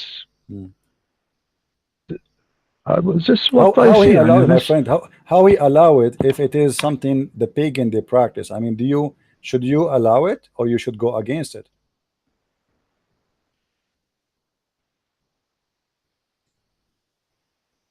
I mean, how you allow something is bad? This is do you agree, Sheikh Rohi, with me that this is bad to practice? Do you agree with me that this is not a moral thing? Or you have no problem with it? That a woman she go and she rent herself for a man so he can sleep with her. Do you agree with that? No. Didn't agree. It is bad. No, look, my friend. It يعني now in this يعني debate, I said my opinion, and you said your opinion. No Then problem. we must give the Okay, no problem. I will finish argument this. I will to finish whom this. A hadith. I will finish this as long as you want to, you said your opinion. what? That Ibn Abbas said, قال إنما Sorry, كانت I don't المتعة. understand. Do you hear me? Do you hear me? Yes. Okay. ابن عباس said قال إنما كانت المتعة في أول الإسلام كان الرجل يقدم البلدة ليس لها بها معرفة فيتزوج المرأة بقدر ما يرى أو ما يرى إنه يقيم فتحفظ له متاعه وتصلح له شيئه حتى إذا نزلت الآية. All right. So Ibn Abbas confirmed that this is a verse about the mut'ah. The man, he come to a town and he just hire a woman to take care of him. This is what the mut'ah is about, to take care of him, to have sex with him, etc. Now we you know, you said what you said and I said what I said, and people, they will make a judgment about that. Sheikh Rohi, I'm going to give you the mic back, and I want to tell you, if there is something you would like me to ask you about Islam and I did not ask Okay. you, if there is something you'd like me to ask you about Islam and maybe I missed something you like, something you are proud about as a Muslim. You like the Christians, because most of the people they are listening right now, we have about 400 people listening. They are Christians and maybe some atheists and Hindus, Buddhists, I don't know. So if there is something you as a Muslim you want to say to those people, maybe you can convert them to Islam, something really solid. What is the best of Islam to make somebody convert to Islam? What this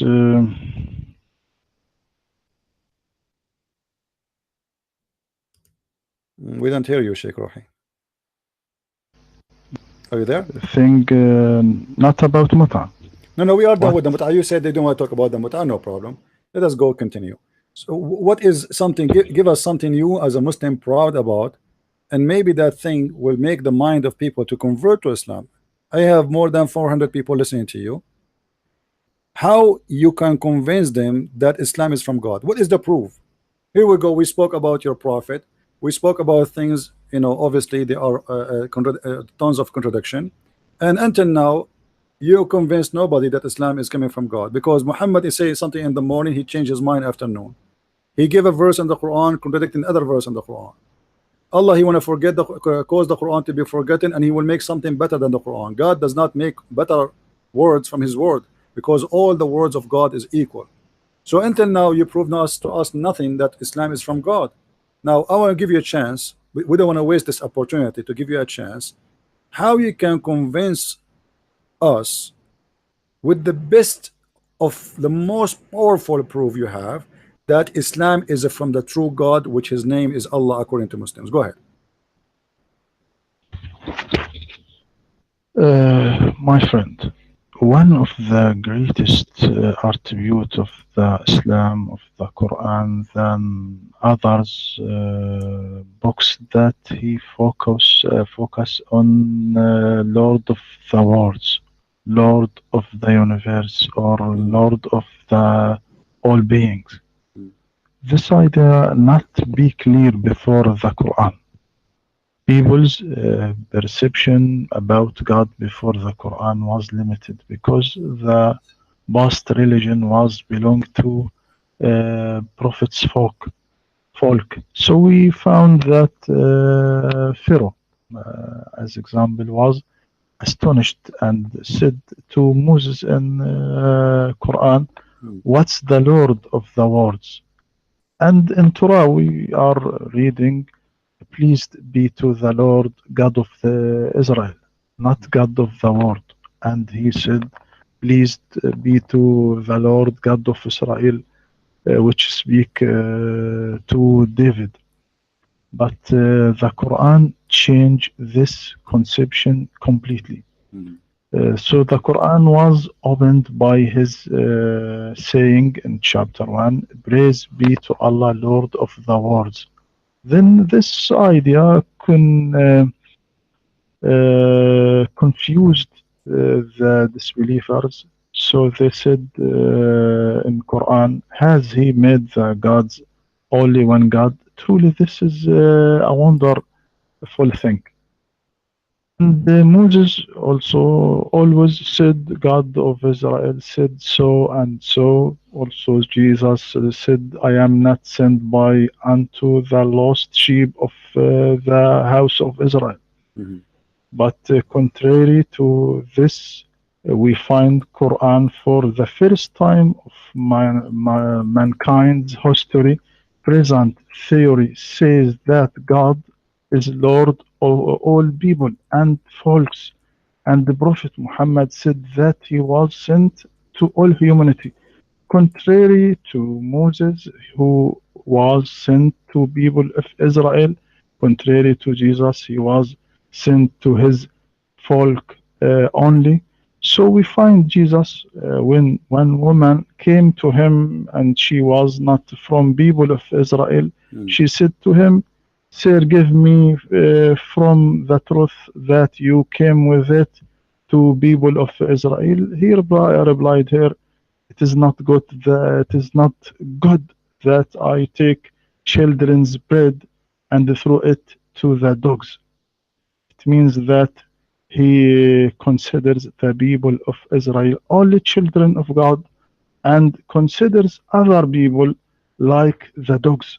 But Mhm. contrary of this, when some people not from Mhm. Arab came to the Prophet Muhammad, like Persian Suleiman or like Greek Sohaib, when they came to Prophet Muhammad, didn't say to them, it is not good to take children's bread and throw it to the dogs, but he not separate between them and between the Arabs. Quran say, "O people, we created you from a male and females and made you races and tribes that you may know one another. The best among you in the sight of God is the most righteous. Surely Allah is knowing, aware." This is what I say in last topic. All right. Well, my friend, Uh, you see, when we Christians, when we speak about Islam, I don't go and mention to you interpretation of the Quran according to me. If you notice everything I say Al-Tabari said, Al-Qurtubi said, Ibn Abbas said. I don't say I say. What you did now, you just said what you say, that Jesus said to the women, you are a dog. This is not what Jesus said. Jesus, he blessed her and he did a miracle for her. He did bless her. He accepted her as a believer. What Jesus was saying, that you people, you know, and you say that the Jews, they say that everyone else is a dog. He is a pagan. He is like a dog. And it's very funny that you are mentioning that Islam does not say what the Jews they claim, which Jesus does not agree with them, when the Quran says that all non-Muslims are animals. They are the same as animal, kal an'am. Actually, there's a chapter about it, huh?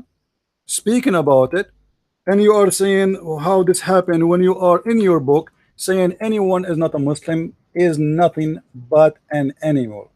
And not only that, your God, he taught people that anyone is not a Muslim is not only an animal, he is a najis, he is filthy, he is dirty.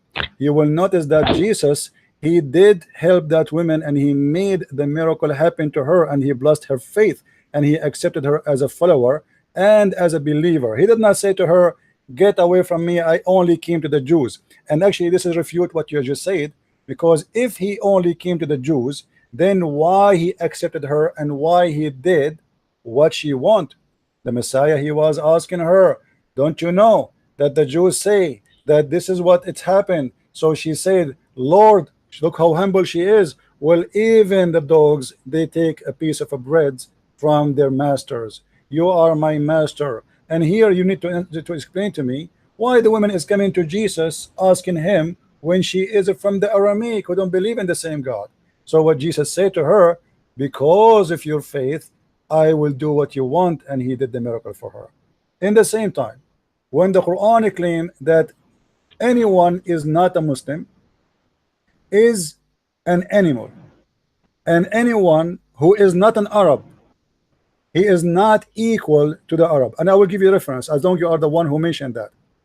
You know, isn't it your prophet? He said that Allah created from the shoulder of Adam, the right shoulder of Adam, the white, and he said, "Go to heaven, wala ubali, go to paradise, and I don't care." And is your prophet who said that Allah he hit Adam in his left shoulder, and he created the black people, and he said, "Go to hell, and I don't care"? Isn't it your prophet in the Quran? He says, in the day where Allah will make faces black and faces white.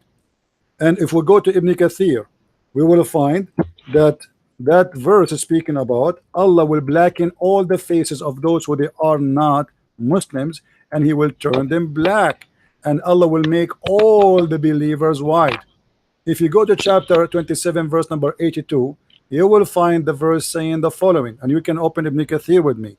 It says that Allah will send a beast, his name is a Jassasa, and a Jassasa is going to carry the staff of Moses and the ring of Solomon, and is going to hit the person in his face with the ring of Solomon, and he will turn to be white, and is going to hit the person in his face with the staff of Moses, and he will turn to be, sorry, with the ring of Solomon he will be black, and the staff of Musa will turn white, until he became all of him black. The spot will spread, and then the believers, they sit with the disbeliever and they say, "Oh believer, oh disbeliever." So my friend, this is a teaching in Islam of discrimination. Everybody in Islam who is not a believer, Allah will make him black. Jesus said, "Go and teach and preach the whole world, baptize them in the name of the Father and the Holy Spirit." So Jesus did not come to the children of Israel only. This is absolutely not true. And the proof is the following. If we go in the Quran, you see, I'm going to show you from the Quran. If we go in the Quran, we will find that the Quran using the word which is Injil. How Jesus book is called Injil if he is coming to teach the Hebrew from your Quran? There's one of two solutions. Either your prophet is copying the name from the Greek, which is one of the original books of Jesus, which mean written in original copy in the Greek language. And the funny, your God did not choose any Hebrew word for the book. He chose the Greek one, which mean Allah agree that the word which, or the book of Jesus, which is sent, it was in a Greek language. However, and this is we can find in chapter 3 verse number 33. But if we go in the Quran confirm that we never send any messenger. وَمَا أَرْسَلْنَا مِن رَسُولٍ إِلَّا بِلِسَانِ قَوْمِهِ. Chapter 14 verse number 4. We never send a messenger except in the tongue of his own people. So how the book is sent in a Greek language, and this is why the name is Injil, but yet the Quran says we never send a messenger except in the tongue of his people. And how you say to me that Muhammad was sent to all mankind, and the Quran says we never send a messenger unless he speak the tongue of his own people. Do the Kurdish speak Arabic? Do the Pakistani speak Arabic? Do the Indian speak Arabic? Do the British speak Arabic? It says it clearly. We never sent. And this is a statement said in the time of Muhammad, not before, not after. It was mentioned and said to Muhammad, we never send a messenger except in the tongue of his people. What is the purpose? In the language of his own people, in order to make things clear to them so they might understand. So the Quran confirmed that there is no way Allah will send a messenger to a people who don't speak the language, because if he do so, they will not understand. So how you say to me Muhammad is a messenger for all mankind, when the Quran confirmed contradiction, that Muhammad cannot be a messenger for all mankind because the people will not understand him. You see, this is why I say Islam is a collection of contradiction. They try to explain our book to us. When we show them what the verses in the Quran saying and the interpretation of the verse saying, they deny it and they say, oh, I don't agree with the scholar.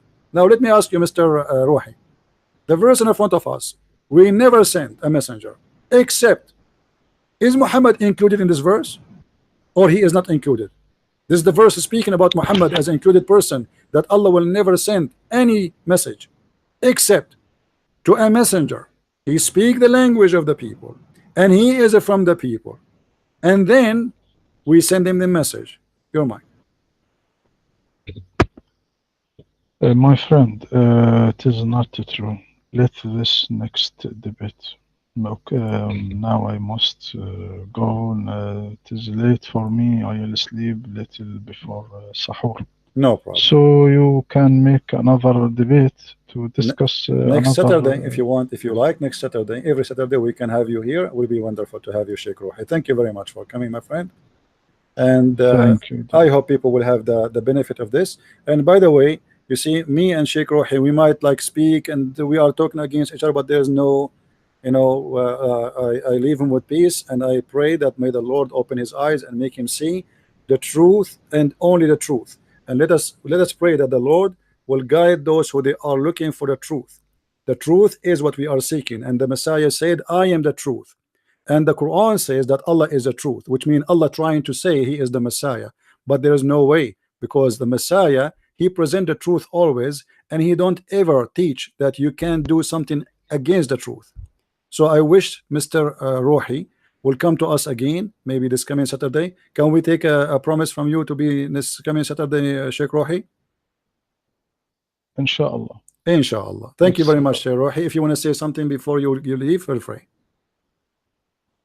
Okay, inshallah. All right. Good night. Okay, take care. Bye-bye. Bye. All right. Thank you very much, guys, for being with us. I hope you did enjoy this debate. And again, just to remind you, for those who they do not know, that my book, the new book, the last two volume, Quran, which sorry, Allah 6 and Allah, is already in Amazon. If you like to get your copy, uh, get your copy, because we have a limited numbers. We have only 10 millions. Hello, so you better. What is the Muslims who say to me, we are going to buy all your books and burn it? I cannot wait for you, man. Where are they? I mean, come on, you promised me you will buy all my books and burn it. Unbelievable. Anyway, guys, as you notice, Quran is a collection of contradiction. The Prophet, what is make you proud about Islam? Islam is the religion teach us that Allah is the Lord of the world. Allah is the Lord of the world. Okay, well, let me teach you something too. Shaitan is the Lord of the world too. Who said he's not? He is the Lord of this world. The Quran, actually, I did not reach, like I was waiting, expecting him to stay, because the Quran says Rabbul Alameen. Rabbul Alameen. What does that mean? You see, the Muslim, they believe that there is two words. He is the Lord of the two words. And I was going to ask him next, what is those two words? Your God is the Lord of them. And then he will discover that this is exactly what Satan is about. But anyway, I hope maybe next Saturday he will come and we will have a more discussion about it. I'm not going to stay longer on air for a very simple reason. We want people to download the video. We don't want to add additional things that have nothing to do with the debate, so we make it only about the debate. So if you did not subscribe to our channel, please feel free. If you want to have more knowledge about Islam and learn how to debate Muslims and learn, because you see, learn how to debate Muslims is about learning about the cult we are talking about. You cannot debate somebody and you do not have knowledge, otherwise he can play you. As you see, this is a sheikh who have a PhD, but he will not hesitate to practice taqiyya. He said that there is nowhere in the Quran speaking that there is a muta, but he is the one who said Allah allowed the Prophet to do muta and Allah forbid the Prophet to do muta. When I ask him, are you saying that the Prophet, he was allowed by Allah to do muta, but you don't have reference for that Allah gave him? How the Prophet, are you saying the Prophet, he allow you to do muta without permission from Allah? Because if it's a permission from Allah, show me the verse. If it is not a permission, who is Muhammad to make such a thing, allowing adultery? Go and rent a woman for sex. What kind of a prophet? He is the best example of mankind.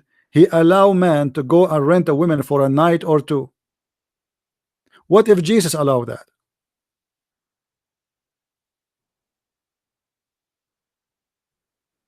So we will finish with this. And please, after we finish the video, usually take like some time before it's going to be loaded, all of it. Download the video. Feel free to download my videos and post them wherever you wish. All right. I am not a person who go flag people for loading my videos. Actually, I encourage them, because the purpose is not about having subscribers for me, is about spreading knowledge. I am not here for me, I'm here for you. So I want to say thank you, guys. May the Lord bless you. And for those who have a questions, maybe later I'm going to open again. I'm not sure, if I can open my channel again, I will do so. All right. And again, please tell your friends about my new book, which is Sex and Allah. This book is 2 volumes. It's a priceless. You will learn things you never heard before. I guarantee you that. It's not just about the 72 version. We know all of this story, right? Uh, uh, if I will make a book about the 72 versions, there's no need to make a book about it. Already all of you know that. It's not a big deal. So what we are going to show you there is things you did not hear before. Tons of things. The book is volume 1 and volume 2. Volume 1 starts speaking about sexuality before Islam. You notice that he said that mut'a was a practice before Islam. The fact you will go and read my book, it doesn't say that. I have even the quote of all the names according to Aisha herself in that book. And actually, I forgot to mention it to him and get him busted with that. But anyway, you see, when you have in your head like a library of books, and then all of them, they want to come down together. You cannot push them all together in a short time and give it to him. But too bad, he had to leave. However, he did not do better than the last time. It was horrible. This is a religion, cannot stand questions. God, he made Quran better than the Quran. God, he caused Quran to be forgotten. But God, he promised that he will not forget the Quran. And Muslims, they claim that they reserve the Quran in their heart. But yet this gentleman, he just admit that his prophet was forgetting the Quran. Oh, what he said, oh, he did not forget it totally. You're right. He said, I forgot chapters and verses. And when I asked him, is it happening by the will of Allah? He said, yeah, everything by the will of Allah. So why Allah made Muhammad forget the Quran? What the purpose? If Muhammad is going to remember the Quran by seeing or hearing somebody else saying it, what and why Allah made him forget the Quran? Simply, Muhammad, he said things and then he got in trouble. And one of the funny things, this gentleman, he said to us that the books of tafsir and asbab al-nuzul, which is the reason, the book of asbab al-nuzul mean, this is the translation of the title, the reason for the verses to come down. The reason for the verses to come down. He said, those books are made to solve problems. And after 1400 years, did you Muslims solve the problems? Or you just admit that you Muslims don't agree about anything? We have a cult. The scholars of Islam do not agree, even about the simple thing. How we can accept it to be a religion? The same as Muhammad, he make and fabricate Quran to solve a problem. The same as we showed you about the mut'ah. And the funny, I told him Ibn Abbas said that he added that there's a 3 words is missing from that verse, ila ajalin musamma, to a preset time, fixed time. He did not answer about that. Ibn Abbas is the cousin of Muhammad, is not just anyone walking down street. Thank you guys for being here. May the Lord bless you, and until we see you tomorrow again, I hope. Usually Sunday I don't do broadcast, but I will try. So until I see you tomorrow, may the Lord bless you all. Christ is Lord, Islam is false, and we prove it every time we debate Muslims. Thank you, and God bless. Bye-bye.